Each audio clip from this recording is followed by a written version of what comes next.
এই দিবি হারুন, তোর কি দরকার ছিল এইগুলা করার? ওই গলা লাবিয়ে কথা বল। কিসের গলা লাবিয়ে কথা বলবো? খোঁজ নিয়ে দেখছিস তো তোদের আপা পালাইছে?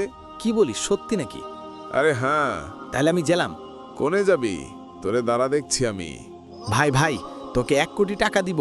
তুই তো নেতা মানুষ, আমাকে বাঁচা। ঠিক আছে, টাকা কখন দিবি? আপনি আগে আমাকে বাঁচান, তারপর দেখছি। আচ্ছা। ভাই, দেশে তো তাহলে তোলপাড় শুরু হয়ে গেছে। একটু আগে ফোন করে শুনলাম গণভবন লুট হয়ে গেছে। তোরা আমাদের খুব জ্বালাইছস। খালি কি আমরাই জ্বালাইছি? এ দেশে যারা আসবে তারাই দুর্নীতির কবলে পড়বে। কারণ ছেলেপেলেকেও দুর্নীতি শিক্ষা দেয়া হয় এ দেশে। তুই ঠিক বলছিস। দুধের বাচ্চাদেরও রাজনীতি শেখানো হয়। তাহলে সে দেশে কি আর দুর্নীতি ঠেকানো যায়? ওরা পড়ালেখার সময়ে নেতাদের পিছনে ঘুরে টাকার লোভ দেখিয়ে দেয়া হয়। ঠিক বলছেন ভাই, কাজগুলো তো আপনারাই করে করে আছেন। ভাই, এ কথা এখন বাদ দিন। আপনার বাড়িতে আমাকে জায়গা দিন। তোর মোবাইল ফোন পানিতে ফেলে দে, না হলে আমি বিপদে পড়ব। আচ্ছা ভাই, আচ্ছা। তোরে সুযোগ করে দিলে তুই দেশ থেকে পালাবি।